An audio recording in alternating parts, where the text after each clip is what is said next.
Hola, buen día. Hola, profe, buen día. Buen día, Buen día, profe. buen día. Buen día.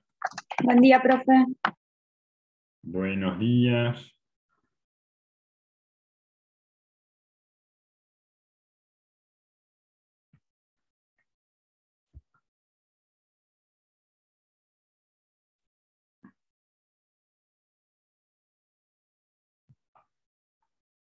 Vamos a esperar si se suma alguien más.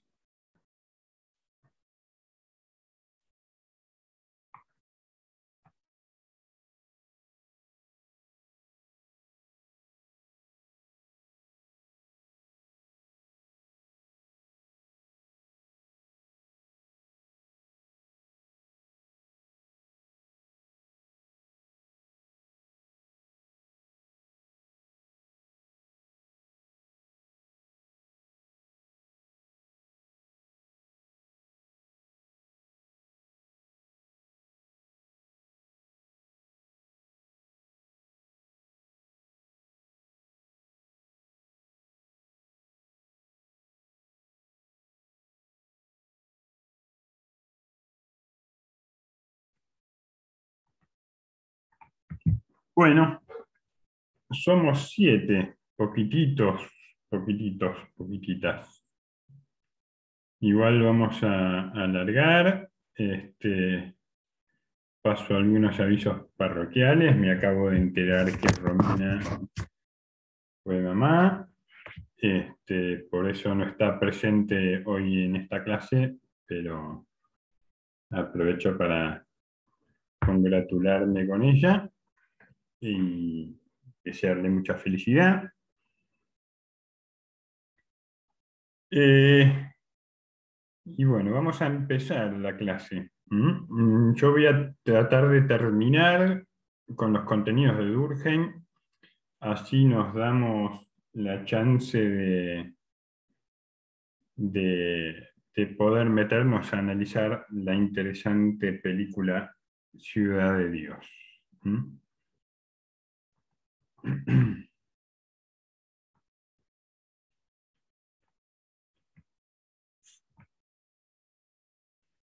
La clase pasada habíamos visto la concepción, habíamos retomado aquello que habíamos visto clases atrás, que es la concepción general de Durkheim acerca de la sociedad, ¿no? Esta concepción organicista, biologicista que tiene Durkheim, positivista también. Entonces, para Durkheim,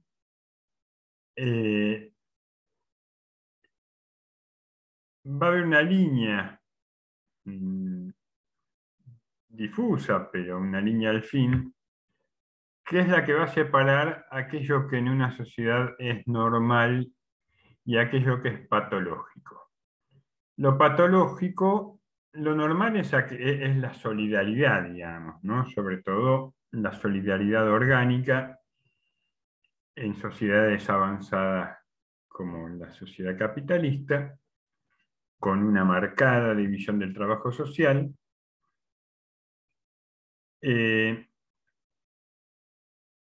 Lo normal es aquello que une, es aquello que tiende a mantener unidas a las partes, aquello que contribuye al buen funcionamiento de este orden social como orden moral, ¿no? Las normas, las leyes sobre todo. Lo patológico para Durkheim va a ser aquello que se desvía de esa norma. Aquello que impide o dificulta el funcionalismo del organismo social en su conjunto.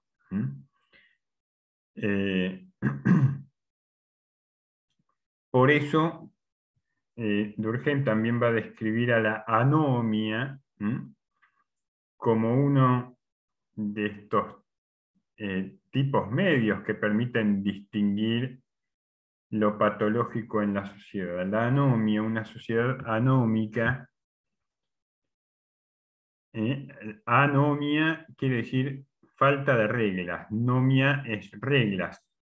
viene la raíz etimológica de las palabras nombre y norma, o regla.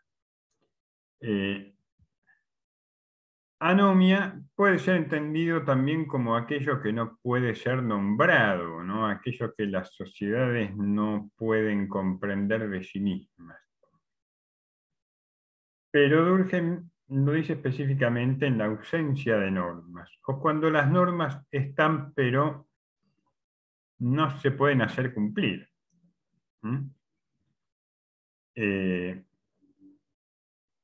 Esto ha sucedido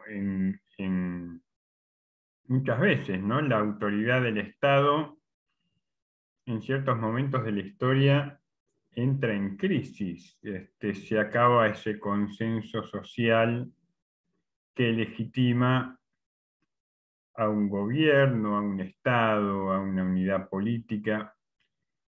Se acaba, entra en crisis, se afloja. Y la crisis del 2001 en Argentina fue un ejemplo de una situación anómica, ¿no? Llegó un momento en el que no se sabía, no solo no se sabía quién gobernaba, sino que la gente se empezó a reunir en las plazas, en asambleas, porque habíamos quedado prácticamente sin representantes, ¿no? Los representantes ya no representaban. La crisis del 2001 en Argentina entonces tuvo sus manifestaciones en una situación generalizada de anomia.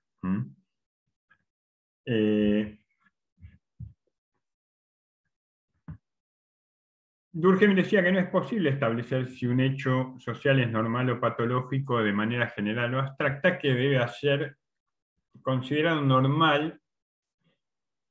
Aquello que debe ser considerado normal debe serlo para una especie social determinada en relación a una fase igualmente determinada de su desarrollo. Obviamente, si comparamos a una sociedad capitalista avanzada con un Estado fuerte, con un estado de bienestar fuerte, como puede ser algún país escandinavo, Suecia, Noruega, Finlandia, Dinamarca, y la comparamos con Burundi, uno de los países más atrasados de África, lo que es normal en Suecia probablemente no sea normal en Burundi, y lo que sea normal en Burundi no pueda ser considerado como normal en Suecia. Es decir, depende del contexto, ¿no? Suecia tiene sistema estatal y sistema de gobierno muy afianzado. Burundi probablemente viene de una sucesión de gobiernos, golpes de Estado, restauraciones democráticas, y ha heredado además un sistema colonial hasta no hace muchas décadas. No puede considerarse normal, es decir, no se puede medir, lo que dice Durkheim, no se puede medir a las sociedades a todas con la misma vara. Este concepto de normalidad refiere al tipo medio que es característico en cada caso y en cada sociedad. Va a decir, serán normales los fenómenos que se encuadran dentro del tipo medio y patológicos los restantes. Les decía la vez pasada, si yo en la imagen de arriba encuentro a alguien vestido con la remera celeste y blanca, con un paraguas y una vincha celeste y blanco, voy a decir claramente esto es algo patológico. Nadie en su sano juicio se atrevería a meterse con los colores de Racing en la hinchada Independiente y viceversa.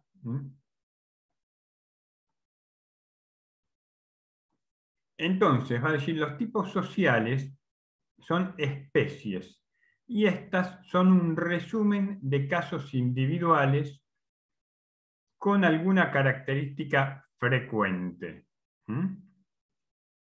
La especie independiente o la especie hincha de independiente, si yo traigo de abstraer, es decir, de resumir el conjunto de casos individuales, voy a ver que la característica frecuente es el color rojo, el uso de remeras rojas, el uso de banderas rojas. Esa es la especie hincha de independiente. Lo mismo va a pasar con los de Racing. Es decir, existen hechos decisivos o cruciales con apoyo en los cuales es posible construir tipos o géneros, sin tener que hacer un inventario de todos los caracteres que les estarían subordinados. Yo no tengo que poner a preguntarme la historia de cada uno de los hinchas que componen la hinchada independiente para extraer el tipo medio hincha de independiente. Con tomar algunas características frecuentes, yo puedo ir construyendo tipologías. Tipologías. Hay una tipología de hinchas de equipos de fútbol. Están los que tienen barra brava, los que no tienen barra brava, los que tienen barras bravas amigas, los que tienen barras bravas no tan amigas, los que tienen barras bravas muy violentas, los que tienen barras bravas menos violentas. Puedo ir haciendo en función de determinadas especies, ir agrupando, extrayendo ciertas características que aparecen con frecuencia e ir construyendo tipologías o géneros. Los elementos centrales de esas totalidades son las unidades más simples. Durkheim los llama segmentos. Esos segmentos presentan una completa ausencia de partes. No son divisibles ni presentan trazas de ninguna segmentación anterior. Ahora voy a explicar un poco qué es esto porque seguramente me están mirando con cara de con qué se come. Por eso es preciso identificar la sociedad más simple que haya existido. Esta será la base, el punto de partida de cualquier clasificación. Para Durkheim, la sociedad más simple es la horda. A ver, Durkheim se está preguntando acá. Podemos descomponer, así como descomponemos un cuerpo, un organismo humano, por ejemplo, en órganos, los órganos los descomponemos en tejidos, los tejidos los descomponemos en células, las células en proteínas y aminoácidos. Los elementos centrales de esas totalidades son las unidades más simples, es decir, ciertas características presentes en los individuos, que presentan una completa ausencia de partes. No son divisibles ni presentan trazas de ninguna segmentación anterior. ¿A qué se refiere con esto? Durkheim está pensando en la relación entre la diversidad y las identidades dentro de nuestras sociedades. ¿Por qué? Porque Durkheim dice un sentimiento nacional, un sentimiento de pertenencia común, contribuye a mantener esa ligación, ese lazo social, la cohesión social que a Durkheim tanto le preocupa. Ahora, dice, en las sociedades avanzadas, ¿qué es lo que une a esas sociedades? Bueno, es la solidaridad orgánica. La solidaridad orgánica, para eso, necesita de instituciones como la escuela, que son las que fabrican ciudadanos. Ahora bien, esa diversidad que compone la sociedad, por ejemplo, la sociedad argentina, está compuesta por un montón de colectivos diferentes. Primero, están los criollos, es decir, aquellos que vienen de generaciones y generaciones y generaciones de argentinos. Realmente, producto de la mezcla entre los españoles y los indígenas. Están los descendientes de inmigrantes europeos, es decir, aquellos que descienden, como se dice mal y pronto, de los barcos, de que descendemos de los barcos, aquellos cuyos ancestros nuestros han venido de Europa mayormente. Aunque han habido inmigraciones de otros países asiáticos, inmigración árabe, mucha inmigración sirio-libanesa, mucha inmigración armenia.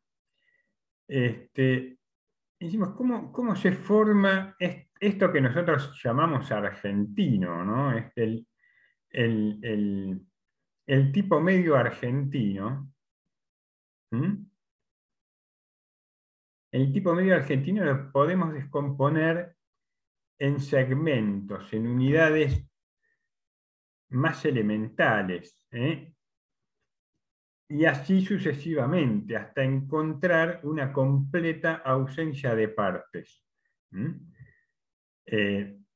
Encontramos que el ser argentino es un ser muy español, hablamos español de hecho, pero con una fuerte influencia italiana.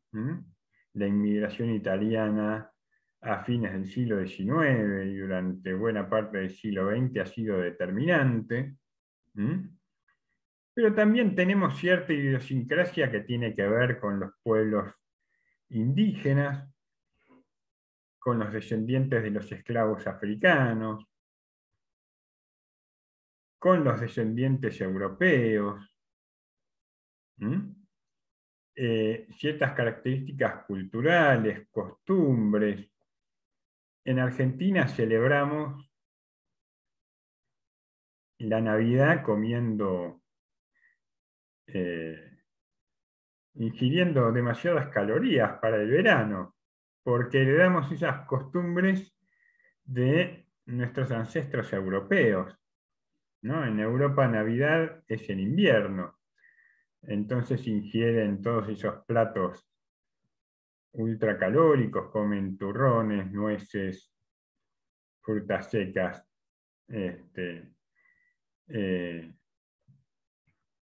y nosotros participamos de esas tradiciones. Entonces, todos estos elementos centrales de estas totalidades se pueden descomponer en segmentos, en unidades más simples.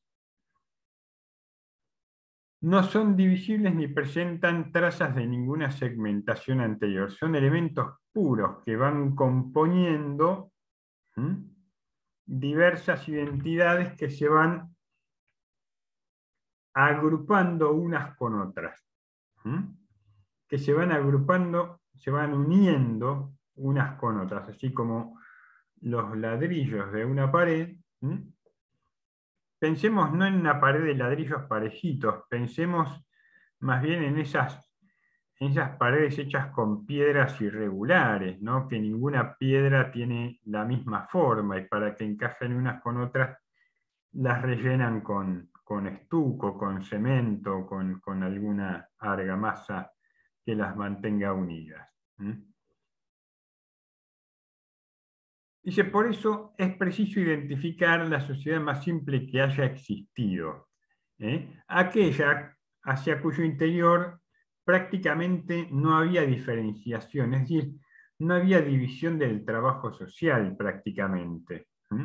Todos se parecen con todos, todos participan en mayor o menor medida de las mismas actividades.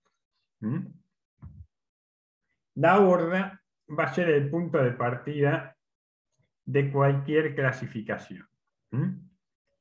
Y para Durkheim, algo así similar a lo que pensaba Aristóteles. ¿Se acuerdan del modelo aristotélico?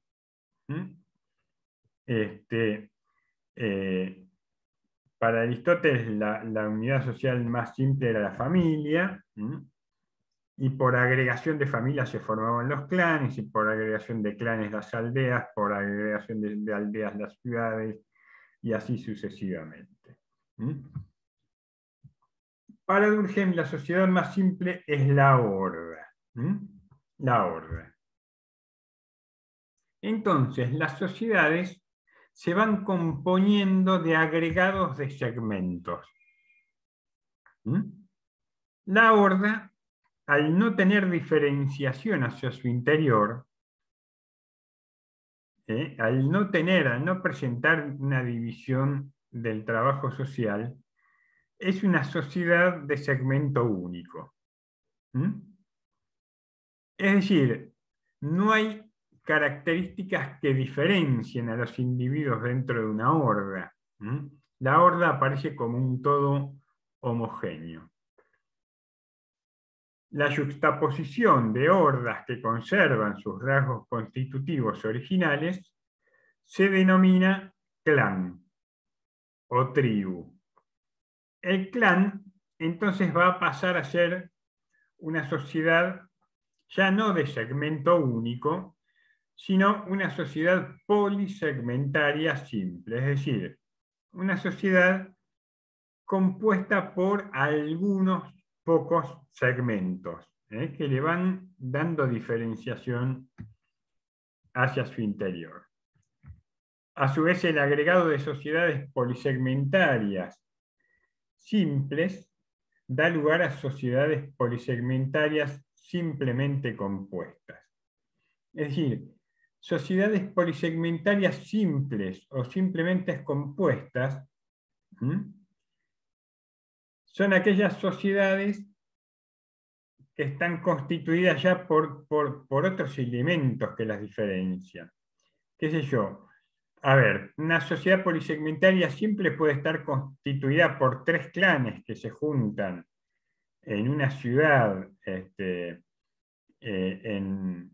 la Roma antigua, en el Imperio Romano antiguo, pero todos hablan el mismo idioma, todos profesan la misma religión. Ahora, si yo estoy hablando de 5 o 6 clanes, de los cuales 2 tienen un dialecto un poco diferente, y unos en vez de rendir culto a los antepasados, rinden culto a los dioses que heredaron de los griegos, estamos hablando de sociedades polisegmentarias simplemente compuestas. Estos elementos se van componiendo ya estas sociedades se van componiendo de elementos que comienzan a diferenciarse. El agregado de sociedades polisegmentarias simplemente compuestas da lugar a sociedades polisegmentarias doblemente compuestas. Como podrían ser las sociedades modernas. Las sociedades modernas.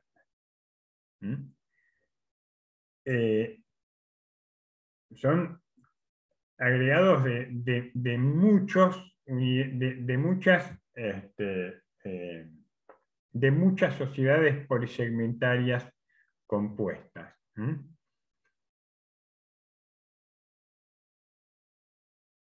Entonces, lo que trata de identificar Durkheim es cuál es el origen, cómo se van uniendo estas partes, estos segmentos que son diferentes, adquiriendo nuevas identidades, nuevas características. A ver, el ser argentino es una mezcla de culturas, es una mezcla de orígenes étnicos, de lenguas, de dialectos, de tonalidades, de la manera de hablar de un porteño, por ejemplo, y somos argentinos, pero somos argentinos porteños. Ustedes agarran un porteño y lo ponen a hablar con un correntino o con un salteño o con un cordobés, y vamos a identificar claramente quién es quién, ¿no? Por su acento, por el acento. Entonces, Durkheim va a decir, ¿qué es lo que hace que toda esta diversidad, sin embargo, podamos hablar de argentinos? Un correntino que habla con un acento guaraní, mapuches que luchan por conservar su identidad y su territorio y sus costumbres en las regiones de la Patagonia.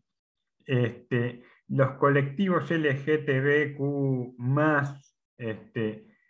que tratan de luchar por sus derechos, por ser reconocidos, por tener su ciudadanía plena, por ejercer libremente sus identidades. Los movimientos sociales, los movimientos campesinos. Quiero decir, ¿qué es lo que hace los cordobeses, los fueguinos y los santafesinos, los hinchas de Racing y los hinchas de Independiente? ¿Qué es lo que hace los abogados, los contadores, los trabajadores recolectores de residuos? Quiero decir, toda esa complejidad y diversidad que compone una sociedad, está unida por un factor que Durkheim va a llamar coalescencia.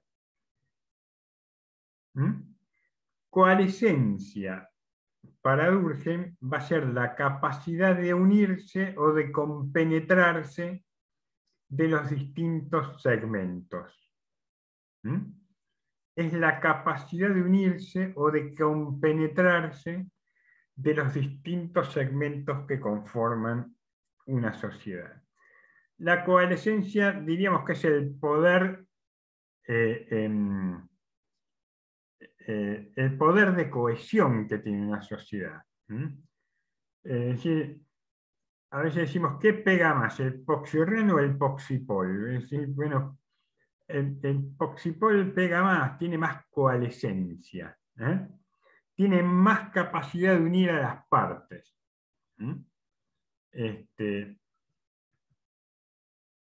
¿Se entiende hasta acá?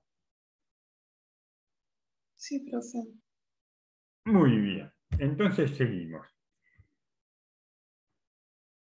Definidos los tipos sociales y cómo Durkheim va a considerar la morfología social de manera similar a la morfología o a la anatomía biológica, así como los organismos vivos están compuestos por células que se unen conformando tejidos, que se organizan conformando órganos que a su vez integran sistemas, que que contribuyen a mantener unido y funcionando correctamente a un organismo vivo. Así, las sociedades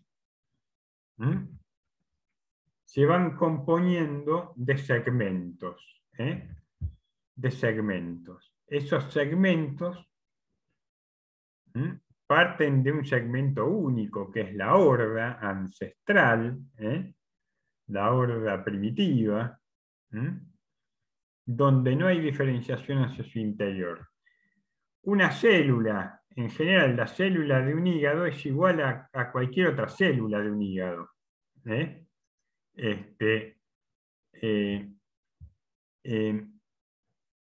Son entonces segmentos únicos. Son segmentos únicos. Ahora, la yuxtaposición de células conforma un tejido. La yuxtaposición de hordas va a conformar clanes o tribus, es decir, sociedades polisegmentarias simples. Cuando yo organizo esos tejidos para lograr funciones especializadas dentro del organismo vivo, lo que tengo es un órgano. De idéntica manera, Durkheim va a decir, el agregado de sociedades polisegmentarias simples va a dar lugar a sociedades polisegmentarias compuestas. Es decir, hay mayor especialización, hay mayor función, y así sucesivamente. El elemento, entonces, que va a tener unidos a todos estos segmentos, unidos y organizados, si me permiten la expresión, unidos y organizados va a ser la coalescencia. Ahora dice, las sociedades podemos, en función de esa coalescencia, en función de ese factor de cohesión, y podemos identificarlas por ciertas características. Estas características se pueden identificar identificando lo que Durkheim llama el medio social interno. Cada sociedad, dice, tiene su medio social interno. El medio social interno es el conjunto determinado que a través de su reunión forman los elementos de toda índole que entran en la composición de una sociedad. Repito, es el conjunto determinado que a través de su reunión forman los elementos de toda índole que entren en la composición de una sociedad. Esta definición la da en su libro Las reglas del método sociológico.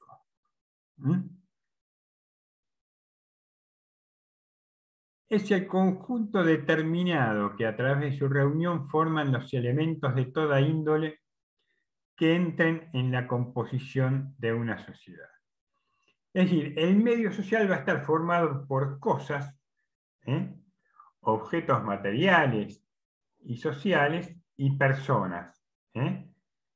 Las personas van a ser el factor activo, la fuerza motriz de ese medio social interno. Entonces dice, el origen primero de todo proceso social tiene que ser buscado en la constitución de ese medio social interno, del que dependerá el dinamismo de las sociedades. El dinamismo tiene que ver con la capacidad de adaptación, de automodificarse, de crecer, de progresar de una sociedad. A ver, si yo identifico el medio social interno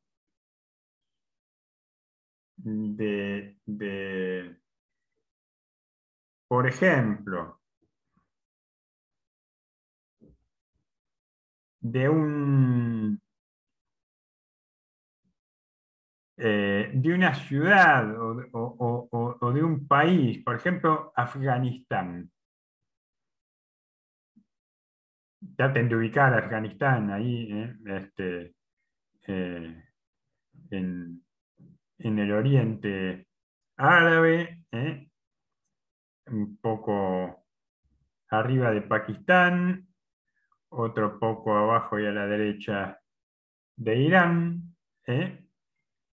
Este,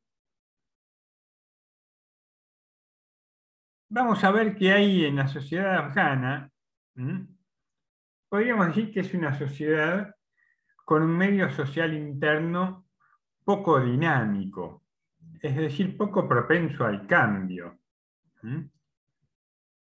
Casi que podemos decir que los afganos viven como vivían los afganos hace 500 años y no han cambiado demasiado, mantienen sus costumbres, sus creencias, su modo de vestir, ¿Mm?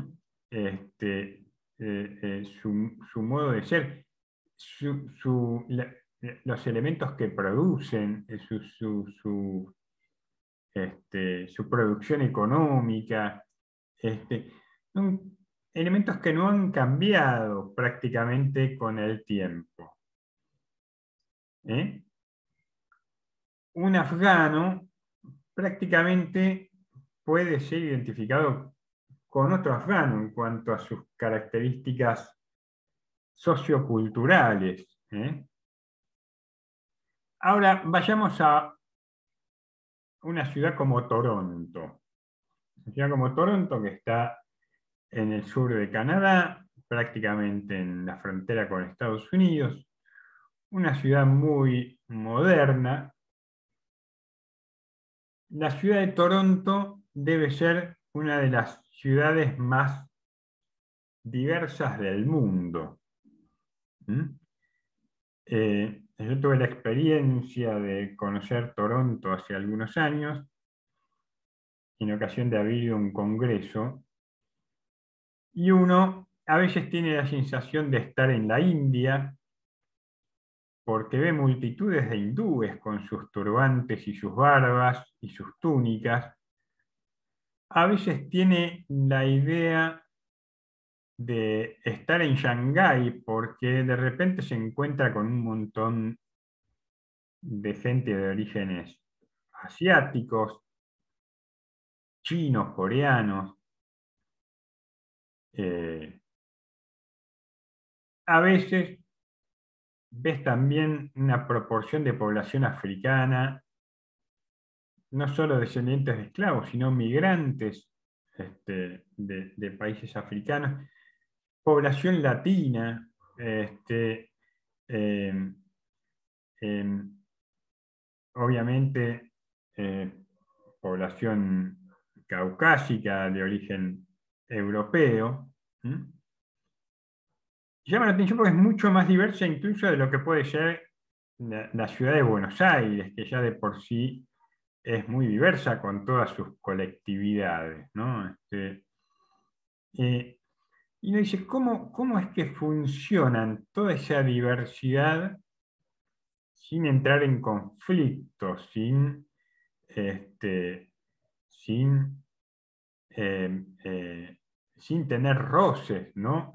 Como puede suceder, por ejemplo, en ciertos barrios del Bronx o del Harlem, en, en Nueva York, entre distintos sectores sociales, ¿no? Los descendientes de italianos y la población afrodescendiente, ¿no? Hay una película del director norteamericano Spike Lee que se llama Haz lo correcto, ¿no? Que muestra este conflicto, el arrebato latente que a veces explota, ¿eh?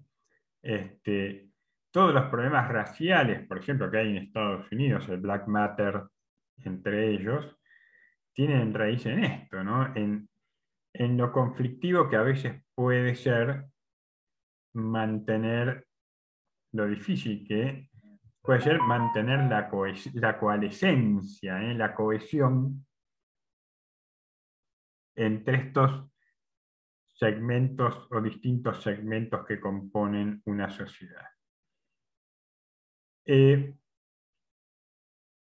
Entonces, él va a definir al medio social interno como el conjunto determinado que a través de su reunión forman los elementos de toda índole que entran en la composición de una sociedad. Este medio social está formado por cosas, objetos materiales y sociales, la infraestructura que tiene una sociedad, la infraestructura, su diseños urbanos, sus edificios, sus casas, sus represas hidroeléctricas, la infraestructura eléctrica, los caminos, las autopistas, las bibliotecas, las universidades, las escuelas, los hospitales. El medio social interno va a estar formado por cosas y por personas, que es el factor activo, es la fuerza motriz. Este medio social interno entonces va a depender del dinamismo que tengan las sociedades.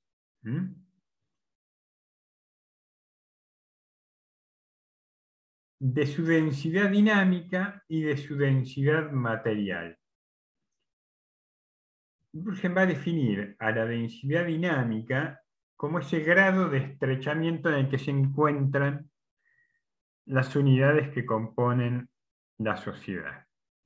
Es el grado de cohesión ética o elemento moral, lo llama. El grado en que se han borrado las diferencias entre los distintos segmentos.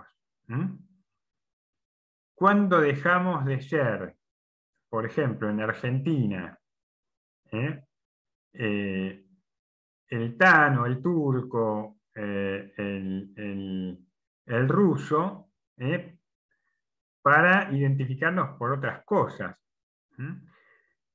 Es decir, en la generación de mis padres y en mi generación todavía, era muy común llamar a los amigos por el apodo que tuviera relación con su origen, ¿no? El tano, el ruso.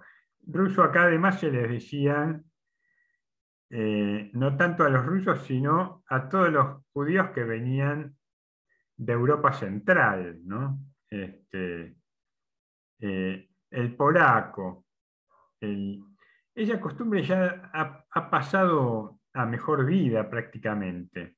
Hoy en las escuelas nos llamamos de otra manera, pero incluso en generaciones anteriores, cada uno conservaba el acento con el que habían venido sus padres, tal vez, o con el que habían venido de Europa. El tano hablaba un cocoliche con acento tano, como este cocinero famoso de la televisión, Donato, ¿no?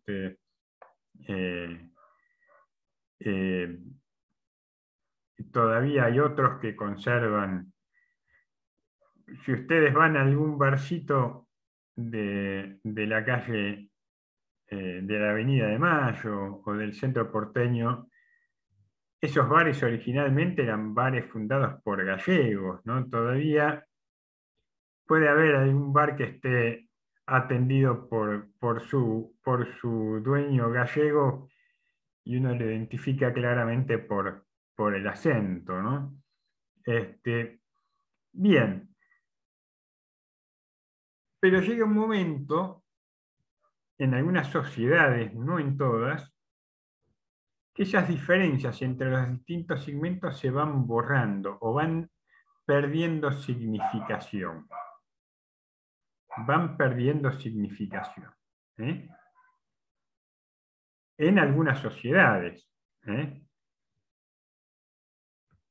Y el otro elemento que constituye el medio social interno de una sociedad es la densidad material.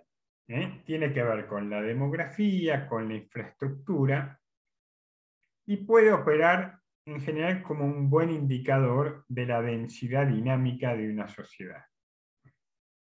Si yo comparo Toronto con la ciudad de Kabul en Afganistán, el solo hecho de ver una fotografía de Toronto con sus rascacielos, con sus autopistas,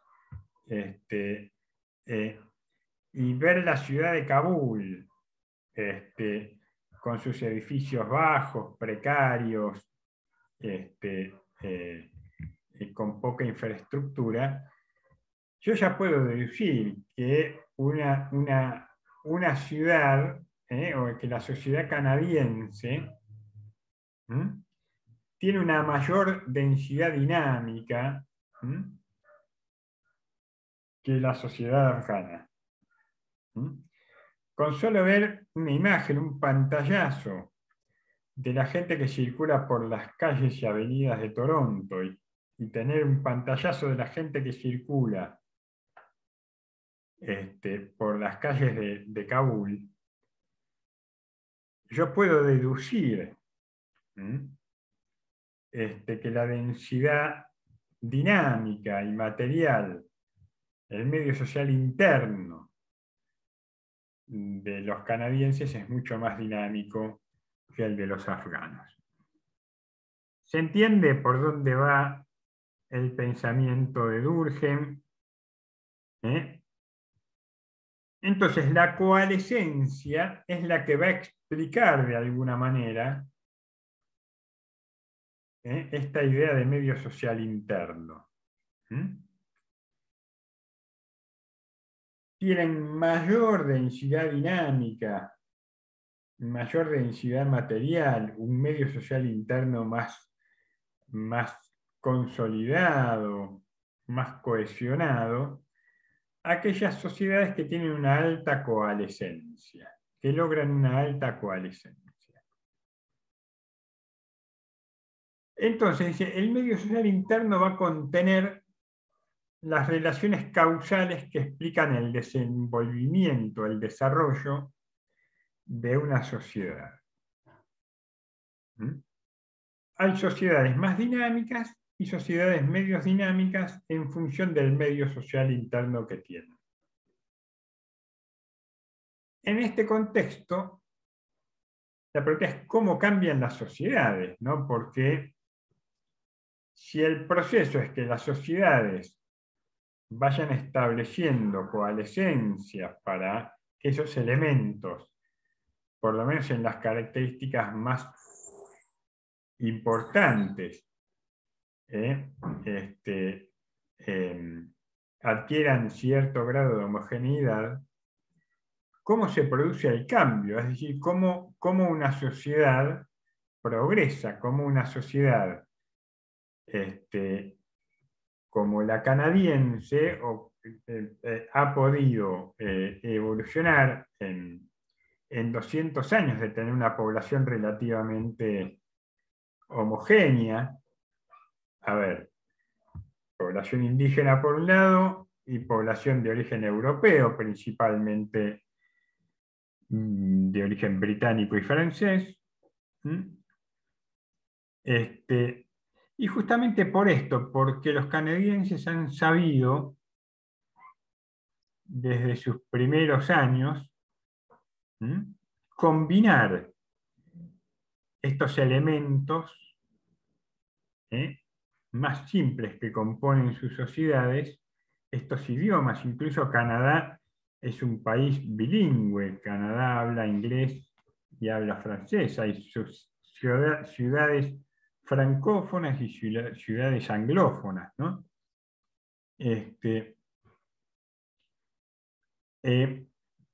Porque ha combinado, diría Durkheim, ha asociado y combinado estos segmentos y sociedades más simples de una manera, en apariencia, no conflictiva. lo cual dio lugar a sociedades comparativamente más complejas. Más complejas.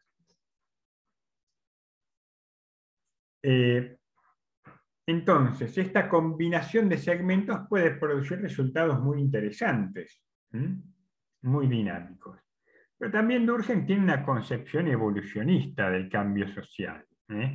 Durkheim es un positivista al fin, y en su positivismo está inscripta la idea de progreso. La idea de progreso. Y en tercer lugar, por las transformaciones propias del medio social interno. Para Durkheim, el medio social interno es la sede de la causalidad y del cambio.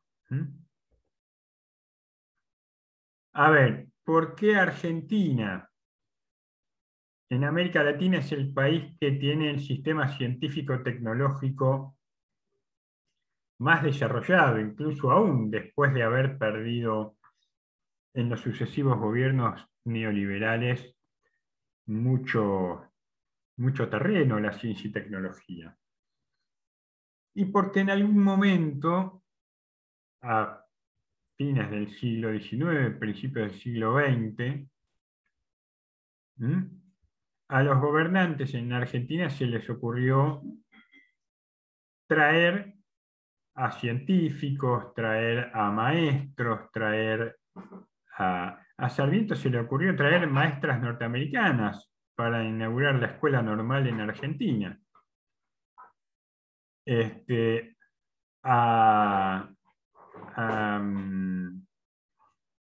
Trajeron poetas, trajeron escritores, vinieron a la Argentina muchos escritores exiliados de España durante las primeras décadas del siglo XX, durante la Guerra Civil. Vinieron muchos inmigrantes europeos, muchos constructores, muchos albañiles de Italia que traían sus conocimientos, sus conocimientos de construcción. Se armaron las primeras universidades en Argentina trayendo a los mejores o más capacitados profesionales de cada país. En la posguerra, por ejemplo, Perón desarrolló muchísimo la industria en Argentina, trayendo a científicos alemanes. La industria aeronáutica en Argentina desarrolló uno de los primeros aviones a reacción, uno de los primeros cazabombarderos a reacción que hubo en el mundo. Tal vez esto no lo sabían, que fue el Pulqui 1 y el Pulqui 2, fueron prototipos desarrollados en Córdoba. Después, dicen las malas lenguas, la inteligencia militar soviética secuestró los planos del Pulqui y con esos planos hizo el MiG, los primeros MiG a reacción, que son los primeros aviones rusos, los primeros cazas. Probablemente no lo sabían, pero la Argentina, en un momento, se disputó entre Rusia y con Rusia y con Estados Unidos a los científicos alemanes en la posguerra. Muchos científicos alemanes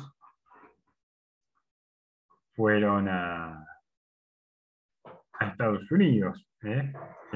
Fueron contratados Werner von Braun, Oppenheimer, fueron contratados para el programa nuclear, el desarrollo de la bomba atómica en Estados Unidos, o para el programa espacial en la NASA, lo que posteriormente se conoció como NASA, la Agencia Aeroespacial. Y acá en Argentina Perón trajo, entre otros científicos, a Kurt Tank, que fue el que diseñó el Pulpi 1 y 2. Pero Perón también fue el que impulsó el programa nuclear en Argentina, ¿no? El desarrollo de la energía nuclear en Argentina, o entre otros fue el que instauró la universidad gratuita, la gratuidad de los estudios universitarios. Si hoy ustedes están en una universidad pública y no tienen que pagar por sus estudios, es porque hace 70 años hubo una ley que proclamó la gratuidad de la enseñanza universitaria. Todas estas cosas suponen el desarrollo industrial, la idea del dinamismo del medio social interno. Argentina, hasta la década del 70, era una sociedad con un medio social interno muy dinámico. Muy dinámico. Tenía una diversificación de su producción, de sus industrias. En Argentina, en los años 70, hasta comienzos de los 70, se producían aviones. Tenía una industria naval de primer orden, se producían grandes navíos de ultramar, en grandes astilleros. En Argentina había una industria aeroespacial, todo un sistema de cohetería y lanzamientos, lanzaderas, que ahora se han retomado para tener autonomía en el lanzamiento de satélites, por ejemplo.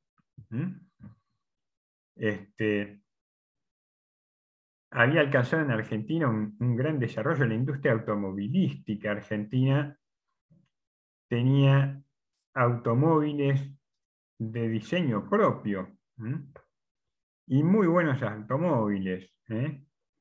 El rastrojero, la estanciera, que eran las primeras 4x4, el Torino, un autazo, todavía hoy se ven por las calles en Argentina. Todo ello daba cuenta de una sociedad pujante, dinámica, diversa, activa, una sociedad que integraba,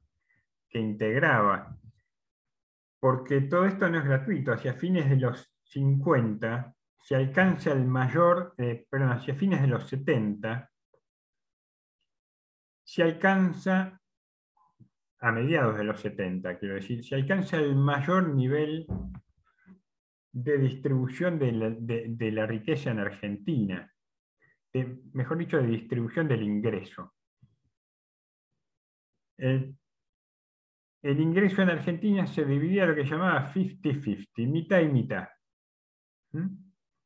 Los trabajadores, el conjunto de los trabajadores, recibían el 50% del ingreso nacional. El resto se lo quedaban, obviamente, los empresarios. Hoy no será 50-50, hoy es 30-70. 30-70. Es decir, eran sociedades muy dinámicas.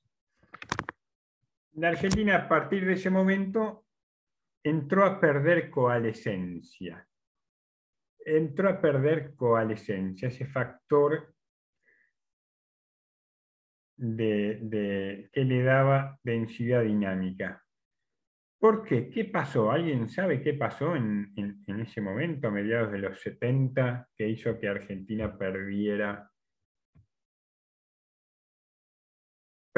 cohesión, perdiera coalescencia? Hay un golpe. el golpe cívico-militar eclesial del año 76, la dictadura militar, ¿no? La dictadura instaura sangre y fuego el terrorismo de Estado. Es decir, el terrorismo de Estado, ¿qué es? Es poner todo el poder del Estado al servicio de perseguir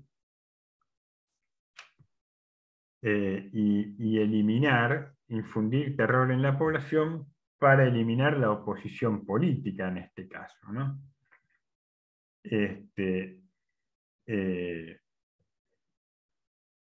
Pero de lo que se habla poco en Argentina es de por qué sucedió eso. Es decir, no es que sucedió de la noche a la mañana, sino que sucedió justamente para imponer, sucedió porque ciertos sectores del poder económico quisieron imponer a sangre y fuego un modelo socioeconómico que los beneficiaba solo a ellos.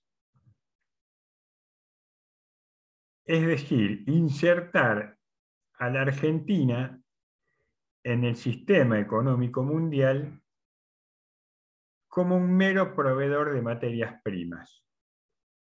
El granero del mundo. El granero del mundo. La Argentina es un país que se ha desarrollado dentro de América Latina, ha desarrollado su industria de manera muy temprana, en dos procesos, sobre todo en las dos posguerras, en procesos que llamaron sustitución de importaciones. Es decir, la Argentina se desarrolla cuando por la guerra no era posible importar de Europa aquellos productos que se consumían y se empiezan a producir acá. Se empiezan a producir acá. Eso produce en las primeras décadas del siglo XX un incipiente desarrollo industrial.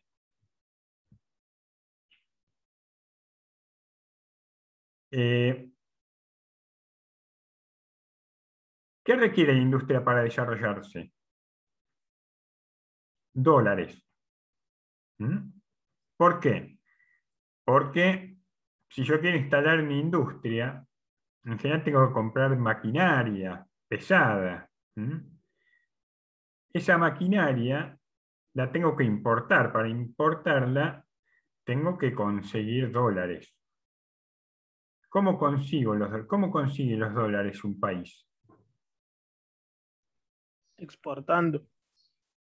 Exportando, exactamente. Es el ABC del comercio internacional. La única manera de que entren dólares a un país es si ese país exporta. Las principales exportaciones de Argentina eran y siguen siendo producción primaria. Es decir, la producción agrícola ganadera.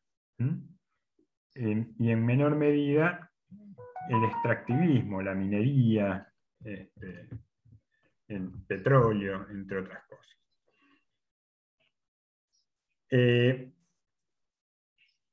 Entonces, esos dólares siempre se obtienen, esos dólares para financiar el desarrollo industrial de Argentina, se obtienen exportando. Ahora, ¿qué es lo que logra la élite, la oligarquía argentina, con el golpe de 76, pensar que es posible quedarse con los dólares de la exportación sin volcarlos a la sociedad? Es decir, volcar esa masa de dólares que se genera al mercado financiero, a la valorización financiera. Por eso el proyecto que se inaugura en el 76, la dictadura cívico-militar y eclesial, tiene como principal misión desindustrializar a la Argentina. ¿Qué sucede? El principal proveedor de empleo en Argentina es la industria. porque el agro cada vez genera menos empleo. Las industrias, la agroindustria también, son lo que se dice mano de obra intensivas. Utilizan muy poca mano de obra. De ahí la Claro, mala publicidad a la industria nacional, ¿no? Exactamente. Ese modelo que se instaura en la dictadura es un modelo de una Argentina viable para 20 millones de habitantes. Es decir, si tuviéramos 20 millones de habitantes y un modelo basado en el desarrollo por las exportaciones agrícolas y ganaderas, probablemente seríamos Australia. Un país como Australia. Ahora bien, en Argentina tenemos más de 45 millones de habitantes, casi 50 millones. Es decir, que están sobrando 30 millones de argentinos. Están sobrando 30 millones de argentinos. Por eso, no es casualidad, el 30% de los desaparecidos, según el informe de la CONADEP, de la Comisión Nacional de Desaparición de Personas, que formó Alfonsín cuando hizo el juicio a las juntas militares, el 30% eran trabajadores y sindicalistas. El 20%, más del 20%, algo más del 20% eran estudiantes. La mitad de todos ellos eran menores de 25 años. ¿Qué quiero decir con esto? Voy a ir cerrando este paréntesis. Estas políticas que instauró a sangre y fuego la dictadura, prácticamente barriendo del medio a toda una generación de jóvenes, un gran disciplinamiento social que produjo. Estas políticas económicas se repitieron durante el menemismo, durante el gobierno de la Rúa también, entraron en crisis. La crisis del delarruismo fue justamente una crisis del dólar. La Argentina se quedó sin dólares. El corralito fue eso. No es que se quedó sin dólares porque se evaporaron. Se quedó sin dólares porque los sectores dominantes de la Argentina no usaban los dólares para invertir, los usaban para hacer diferencias, para lo que llamaba la bicicleta financiera. Y terminaban fugando esos dólares a lo que llaman los paraísos fiscales. Esto fue ni más ni menos que lo que pasó en los 4 años del gobierno de Macri. Argentina fue vaciada de dólares. Vaciada de dólares. Por eso hoy la Argentina, el gran problema que tiene para poder crecer es la deuda externa que le dejó el gobierno de Macri. Más de 100.000 millones de dólares. Háganse una idea, hagan el esfuerzo de pensar cuánto dinero es eso, porque la verdad que es mucho y a mí muchas veces no termino de dimensionar lo que significa eso. 100.000 millones de dólares. 45.000 de esos 100.000 millones de dólares solamente se le deben al Fondo Monetario Internacional. Al Fondo Monetario Internacional. ¿Qué quiero decir con esto? Argentina perdió dinamismo, perdió medio social interno. Cuando la Argentina pierde diversidad, cuando la Argentina pierde su industria, cuando la Argentina deja de invertir en su infraestructura, cuando la Argentina cierra fábricas, cuando la Argentina deja sin protección a más de la mitad de la población, el 60% de los jóvenes y niños en Argentina son pobres. Son pobres.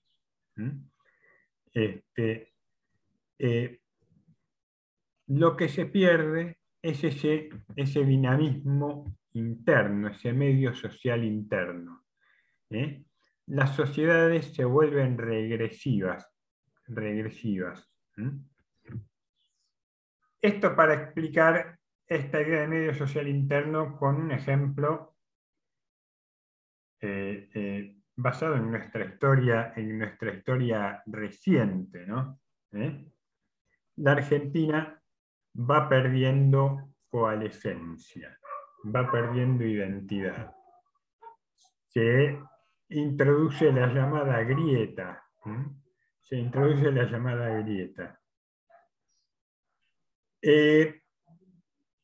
Entonces, decíamos, el cambio social para Durkheim es posible, ya sea por su concepción evolucionista del cambio social, por su idea del progreso, por la asociación o combinación de los segmentos y sociedades más simples que conduce a sociedades más complejas, como el caso de la Argentina de los 70 que yo les decía, como el caso de la sociedad canadiense, por transformaciones en el medio social interno, que es la sede de la causalidad y del cambio. Bien, vamos a terminar acá.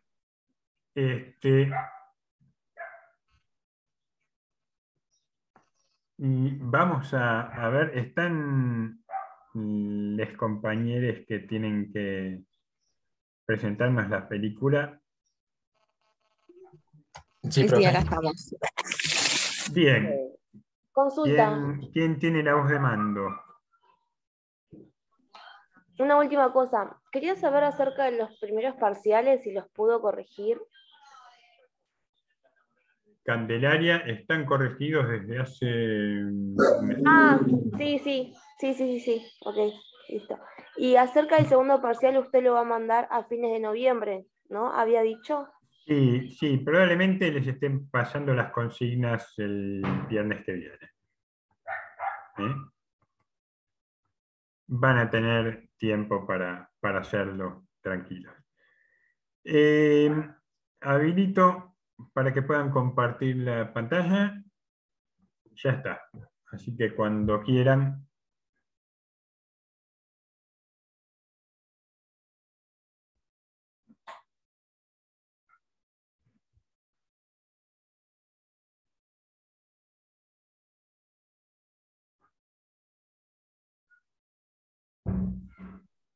Bueno, igual solo somos dos dando la lección.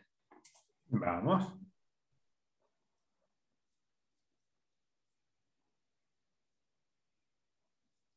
Bueno, para poner un poco en contexto, Ciudad de Dios es una película de drama y acción brasileña que se estrenó en 2002, que está basada en un libro.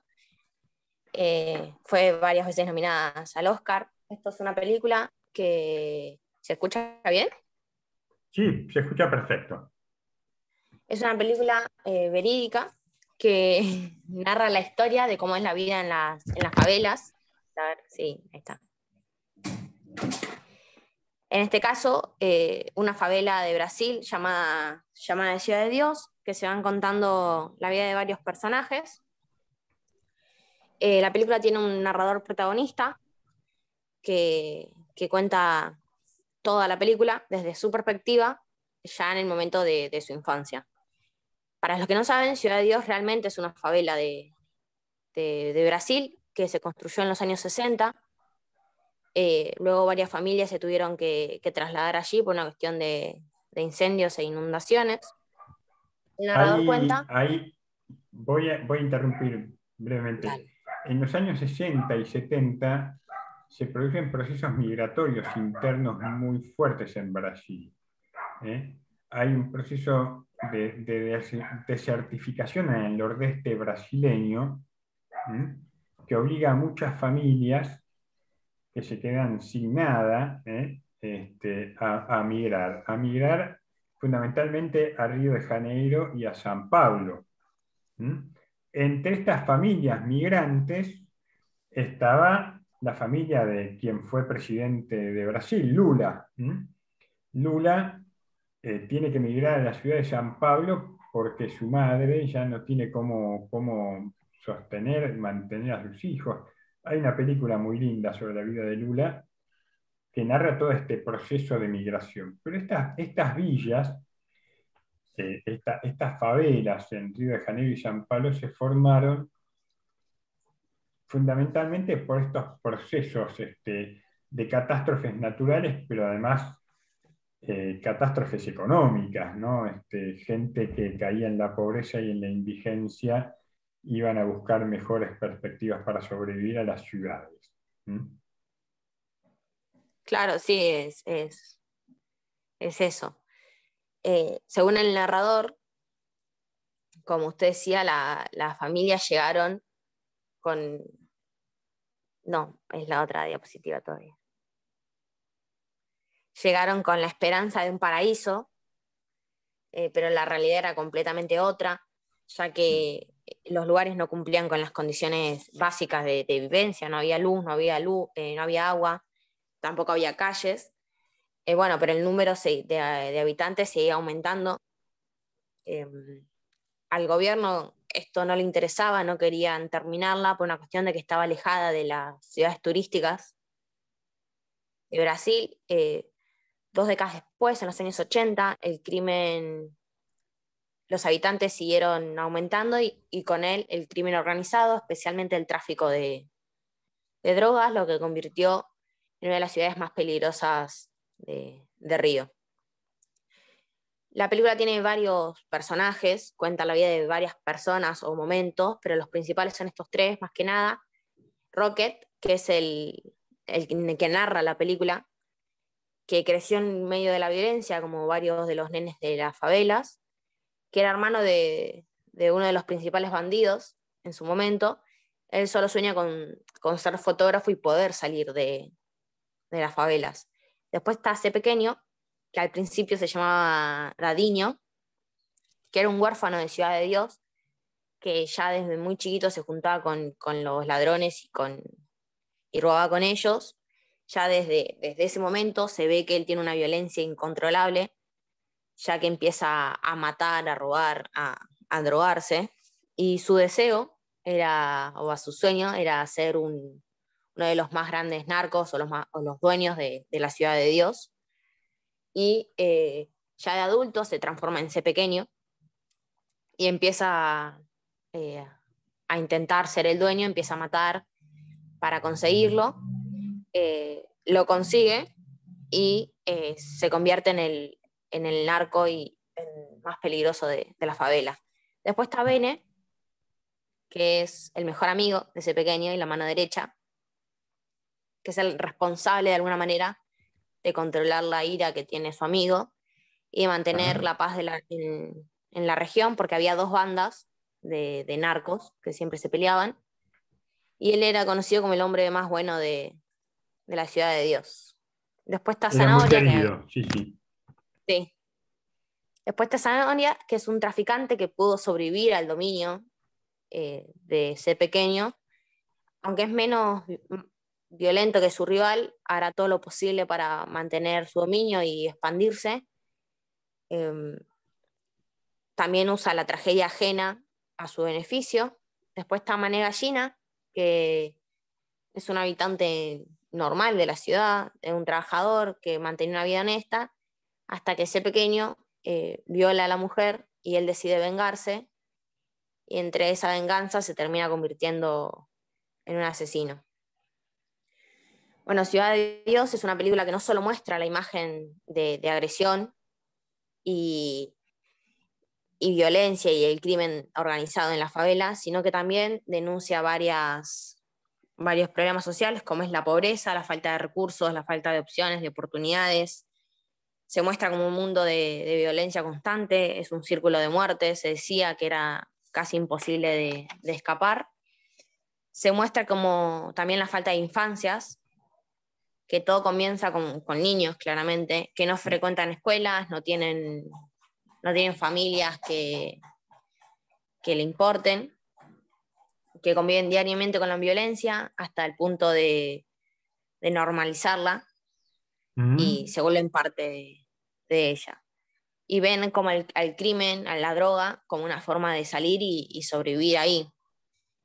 Los niños ya desde muy corta edad se tienen que ir a un bando, ya sea de ese pequeño o de la otra banda, que se espera que maten o mueran por ellos. Se muestra en la película que son como soldados. Se crían solos, quiero decir, Claro.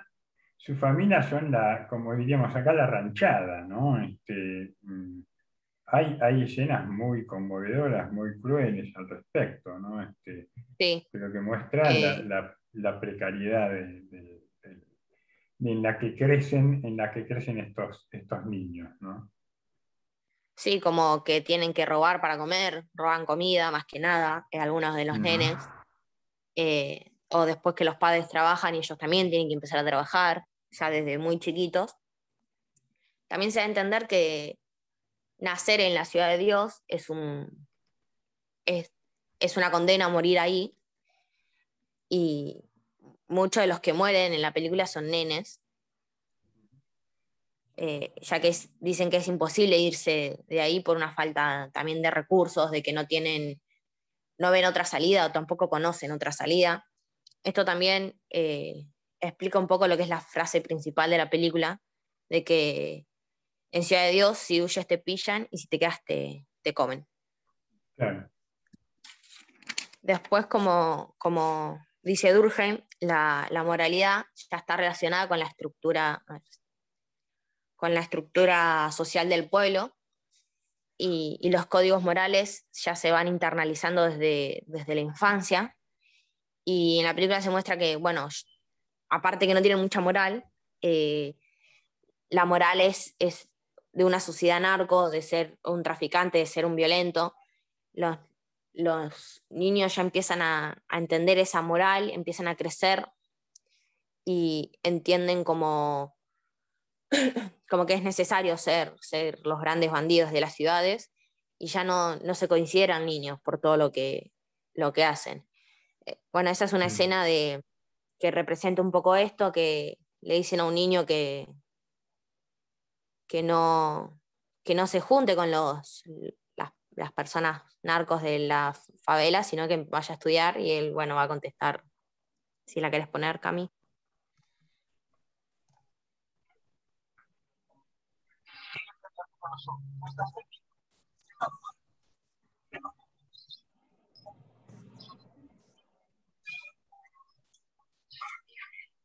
No se escucha bien, ¿no?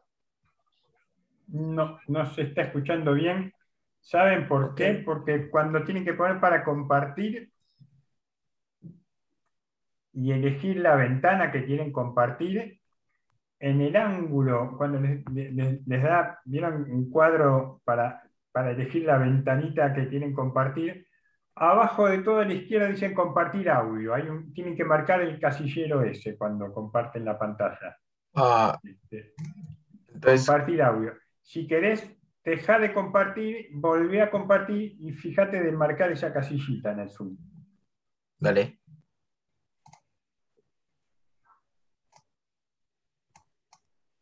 Fíjate, cuando ves la ventana para compartir, abajo a la izquierda dice Share Sound. Ah, sí. Ahí está.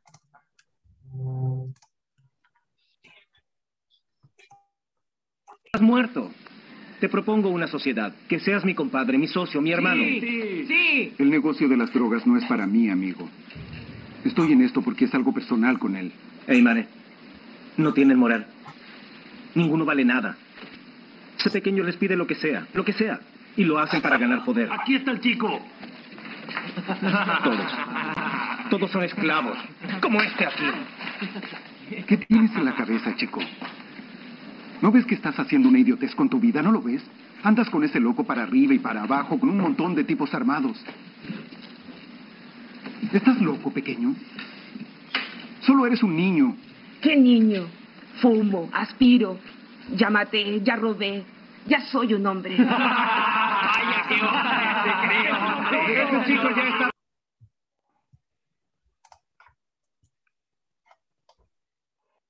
Bueno, Ya que maté y ya robé, ya soy un hombre.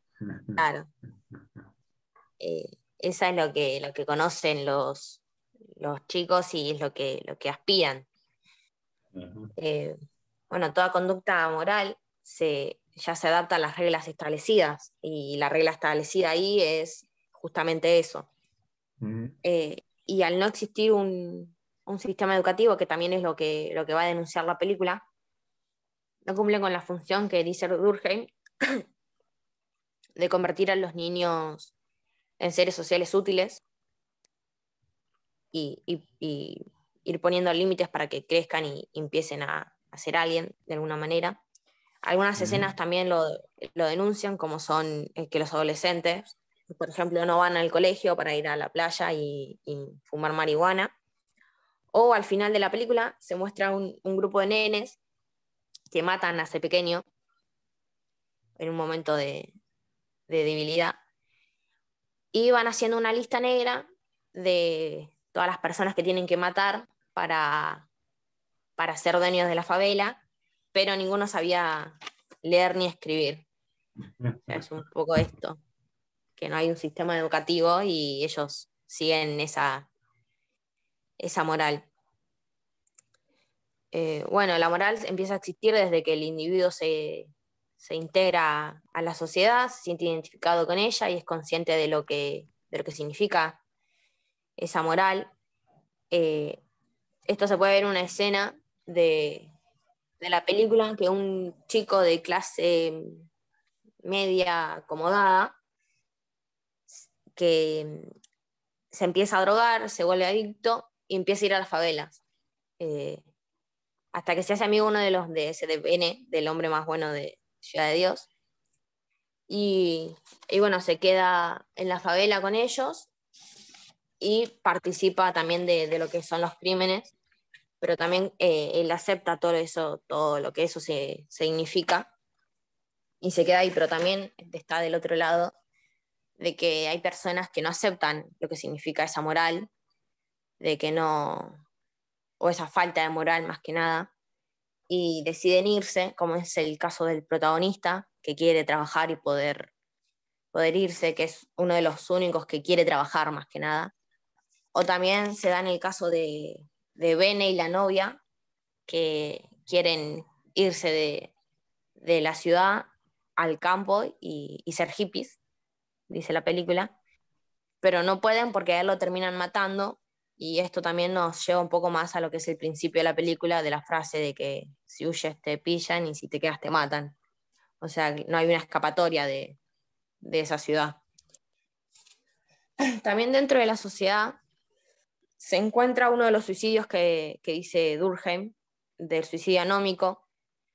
No es un suicidio tan literal por una cuestión de que la persona misma no se suicida, sino que es un nene que le matan al padre, que Mané Gallina le mata al padre, y decide vengarse, así que va al bando de Mané Gallina, se queda con ellos, y al final de la película hay un enfrentamiento entre las bandas.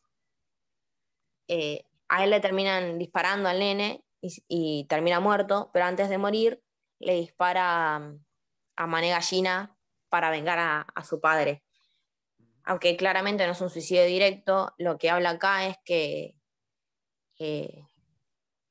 al nene le sacaron todas las normas que tenía, todas las reglas establecidas que era el padre, y por eso decide, el nene se encuentra en una anomía, por lo que decide vengar la muerte, que claramente va a terminar con con su vida. Bueno, es un poco eso de la sociedad moral. Ahí sigue Camilo. Muy bien, muy bien. Bueno, yo hablaré entonces de la solidaridad y de lo normal y lo patológico. Entonces, la solidaridad está la orgánica y la mecánica. Como dice Durkheim, la mecánica se basa, digamos, en la similitud de los individuos, como de la sociedad, y la división del trabajo es muy baja o en algunos casos es nula.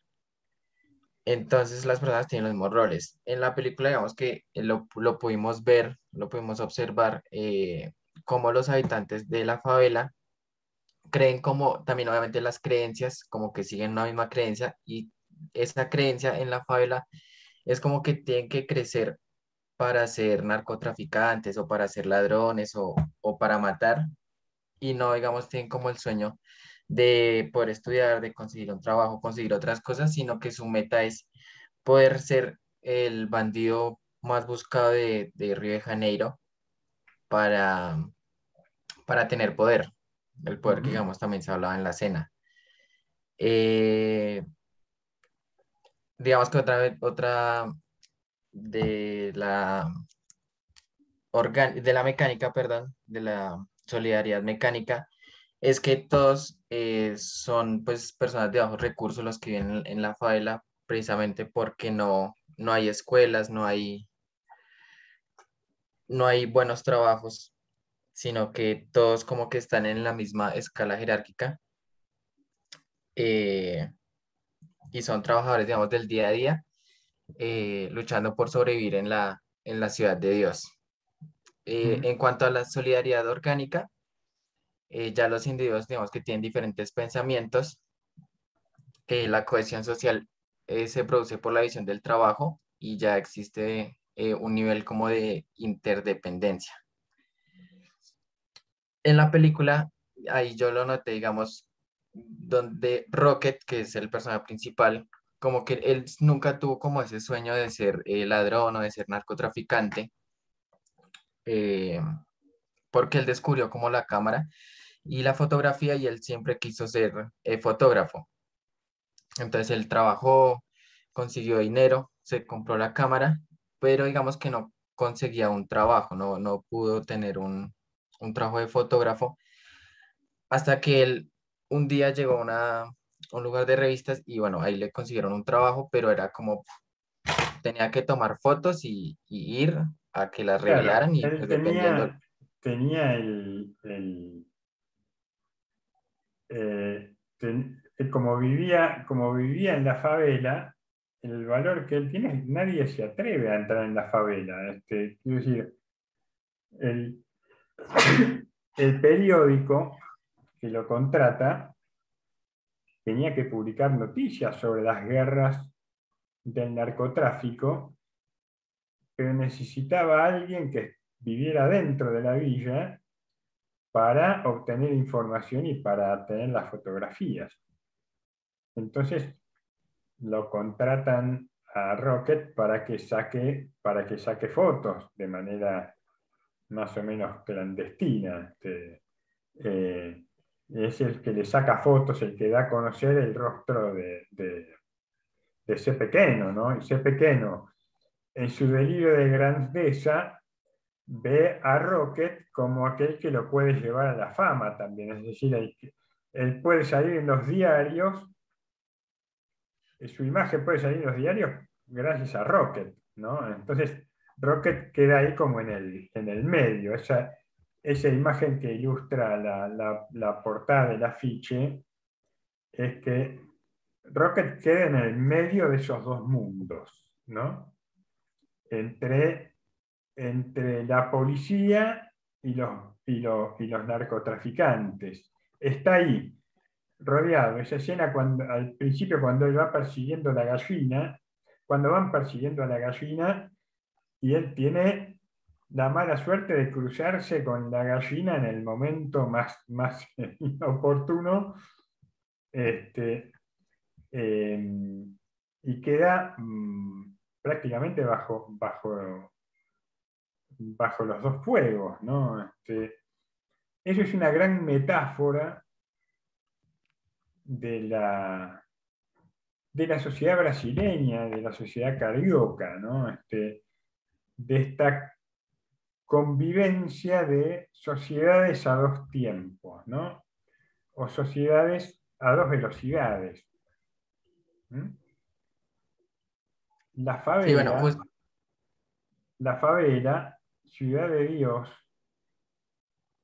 es un ejemplo donde dentro de una sociedad con una fuerte densidad dinámica funciona una sociedad con una densidad dinámica muy pobre.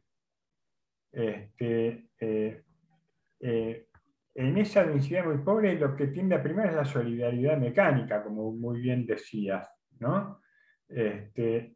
Hay muy poca diferenciación, hay muy pocas alternativas, hay muy poca división del trabajo social, no hay normas prácticamente, hay un conjunto de normas basadas en la imposición de la fuerza, ¿no? Pero el código es: dentro de la favela no se roba.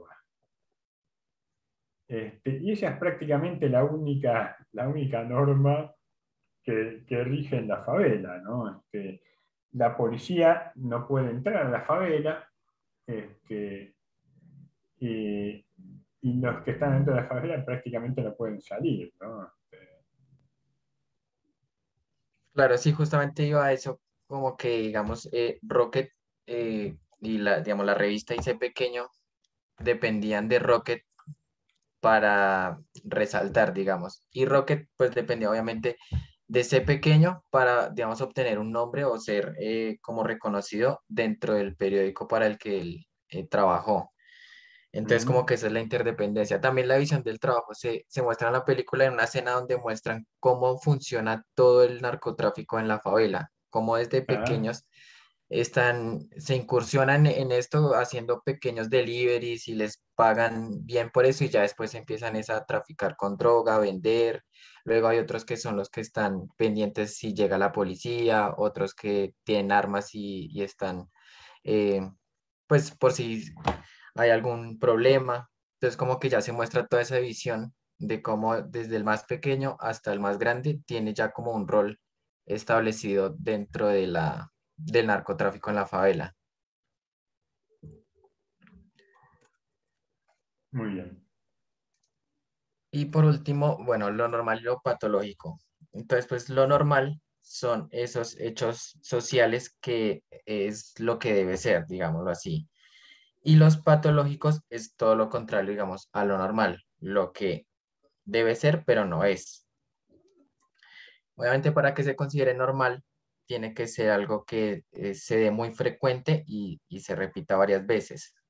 Digamos que en la película yo lo vi, digamos, pues yo puse la foto, porque en esa escena Bene llega pues bien vestido, con una camisa, con el cabello pintado, con pantalones, zapatillas, y cuando entras a casa está ese pequeño y como todos los narcotraficantes y se burlan de él porque está así vestido. Y pues como que digamos, ahora digamos en nuestra sociedad ver a alguien así es como algo normal, pero para ellos no, para ellos lo normal es ver a alguien en musculosa, en ojotas, mal vestido, digamos, pero no así como estaba Bene, y digamos que yo lo relacioné como por ese lado lo normal y lo patológico. Eh, y ya, profe, no sé si Victoria tienes algo más para decir. No, también también lo que dijo el profe, lo de la policía, que no entra en las favelas, también es más que nada que también pequeño y Zanahoria le compraban las armas a la policía. También es toda una corrupción que hay ahí del Estado. Exactamente, exactamente. Durkheim diría que la favela Ciudad de Dios lo asimilaría con un cáncer, ¿no? O con un tumor maligno, ¿no? Pero queda, biologicista al fin, pero da cuenta de que dentro de la sociedad brasileña, de la sociedad, en este caso, de la ciudad de Río de Janeiro, surge un órgano patológico, un tumor, que es Ciudad de Dios, ¿no? Donde no rigen las reglas, donde el Estado no llega, donde no hay escuelas, donde no hay hospitales, donde los chicos, los niños se crían solos, analfabetos, con ningún tipo de inculcación del orden moral necesario para llevar una vida social normal. Por ende, Durkheim va a decir, claro, lo patológico es Ciudad de Dios, pero Ciudad de Dios está expresando también una patología de Río de Janeiro y de la sociedad brasileña en su conjunto. Surge de un organismo social que está enfermo. Ciudad de Dios es aquello que no queremos ver o que los brasileños no quieren ver de sí mismos. Es la otra cara de la moneda de lo que se llama Brasil. Y en este entorno patológico, cuando los chicos y los niños crecen sin modelos, sin ejemplos, sin una escuela que les inculque los valores, el sentimiento de pertenencia, empiezan a tener otros códigos, a regirse por otros valores. El valor es conservar la propia vida lo más posible. Y para eso, como decía el chiquito si para un chico en una ciudad el objetivo es graduarse en la primaria o terminar la secundaria para ser considerado un miembro de la sociedad, en la favela, para ser considerado un miembro respetable, uno tenía que haber robado y haber matado. Esos son los códigos, ¿no? Y eso da cuenta de lo que Durkheim llama anomia. Anomia, no hay leyes. En la favela no hay leyes, no hay normas. La única norma tal vez que hay es en la favela no se roba. Una escena muy cruda en la que el que imponía esa ley obviamente era C. Pequeno.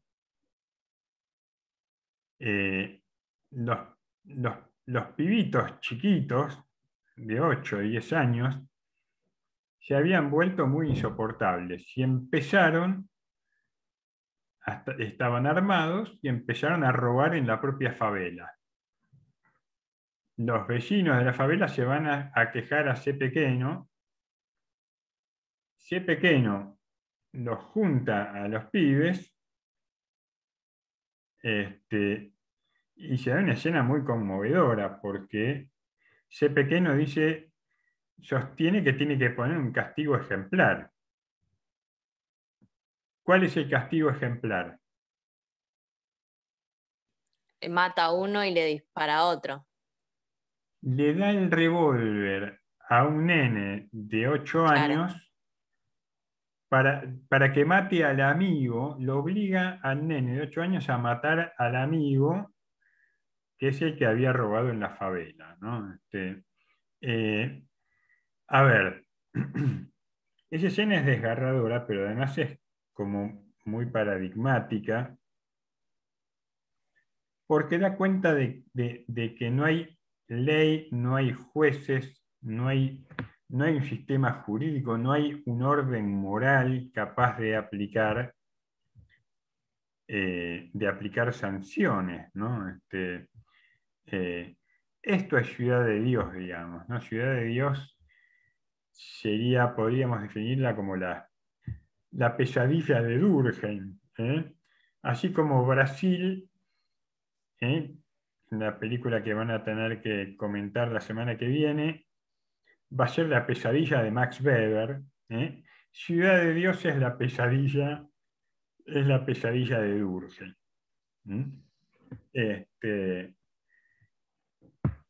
Bueno, ustedes han terminado ya con la exposición, ¿no? Sí, sí. Perfecto. Muy bien, muy buena exposición. Gracias por ajustarse a los tiempos, incluso con mis impertinentes interrupciones.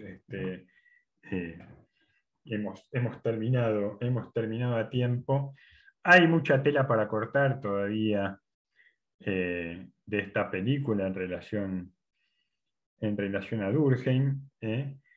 Yo creo que algunos conceptos han quedado muy bien identificados, ¿no? La solidaridad mecánica, que rige fundamentalmente hacia el interior de la favela. Están juntos porque no tienen otra manera de sobrevivir. Nadie vive en una favela porque quiere, nadie vive en una villa porque quiere, porque no tiene otro modo de sobrevivir. Diría Marx, no tiene otro modo de satisfacer sus condiciones materiales de existencia. Lo que pasa es que eso se da en situaciones muy precarias y muy marginales, muy marginadas.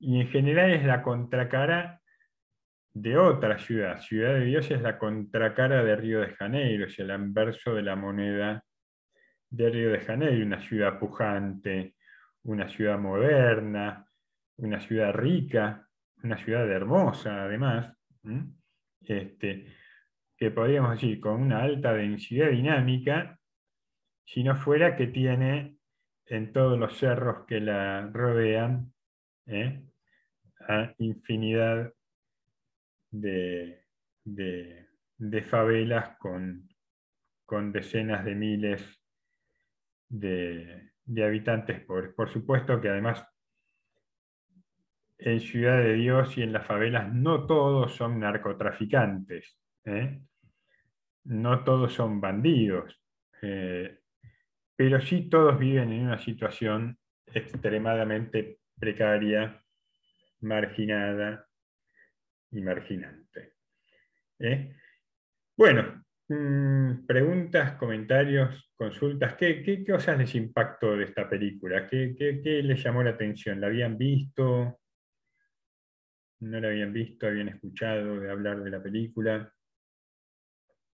¿Qué impacto tuvieron al verla? No, pues yo nunca la había visto.